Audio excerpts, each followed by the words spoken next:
அருள்மிகு ஸ்ரீ முப்படாதியம்மன் ஸ்ரீ காளியம்மன் திருக்கோவில் கொடை விழா வெகு விமரிசையாக நடைபெற்றது. திருநெல்வேலி டவுன் பாபா திரு அருள்மிகு ஸ்ரீ முப்படாதியம்மன் ஸ்ரீ காளியம்மன் திருக்கோவில் கொடை விழா வெகு விமரிசையாக நடைபெற்றது. அதனை முன்னிட்டு காலை 7:30 மணிக்கு தாமிரபரணி ஆற்றிலிருந்து பால்குடம் எடுத்து வருதல், மதியம் 12 மணிக்கு மதிய கொடை மற்றும் மகேஸ்வர பூஜை நடைபெற்றது. அதனைத் தொடர்ந்து மாபெரும் அன்னதானம் நடைபெற்றது. மாலை 6 மணி அளவில் தாமிரபரணி ஆற்றிலிருந்து கிரகம் எடுத்து சப்பரபவனி 4 ரத வீதியில் வலம் வந்து கோவிலுக்கு சென்றடைந்தது. அதனைத் தொடர்ந்து இரவு 12 மணிக்கு சாமக்கொடை நடைபெற்றது. இதில் திரளான பக்தர்கள் கலந்து கொண்டு சுவாமி தரிசனம் செய்தனர். திருமலை சிலம்ப குழுவினர் சிறப்பாக சிலம்பம் ஆடினர். நிகழ்ச்சிக்கான ஏற்பாட்டினை ஊர் பொதுமக்கள் மற்றும் இளைஞர் அணியினர் சிறப்பாக செய்திருந்தனர்.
அருள்மிகு ஸ்ரீ முப்படாதியம்மன் காளியம்மன் திருக்கோயிலில் நடைபெற்ற 4 ரத வீதி, சப்பர வீதி உலா மற்றும் சிலம்பாட்டம், முளைப்பாரி, சப்பர வீதி உலா அனைத்தும் சிறப்பாக நடைபெற்றது. சிலம்பம் சங்கரநாசான் அவர்களுடைய முத்து தலைமையில் மிக சிறப்பாக நடத்தி வைப்பதற்காக திரு முருகானந்தன் அவர்கள் ஒத்துழைப்பு தந்தார்கள்.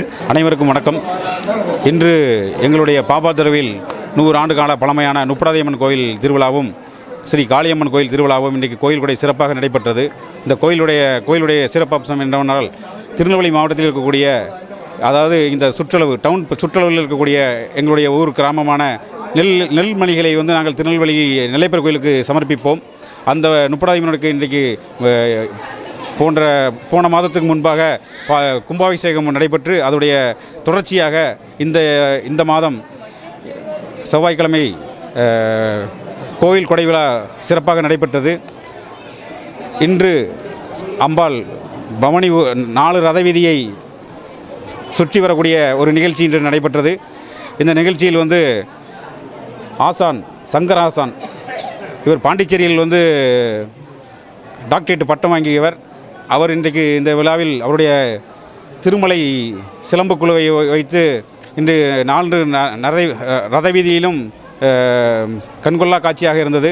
அதுபோல் எங்களுடைய கிராமத்து பெண்கள், எங்களுடைய சிறுமிகள் அனைவரும் முளைப்பாரி பயிரிட்டு இதை ஒரு வாரமாக கும்மி பாடல் மற்றும் விரதம் இருந்து தவம் இருந்து இன்று 4 ரத வீதியில் சப்பர பவனி விழா இன்றைக்கு சிறப்பாக நடைபெற்றது.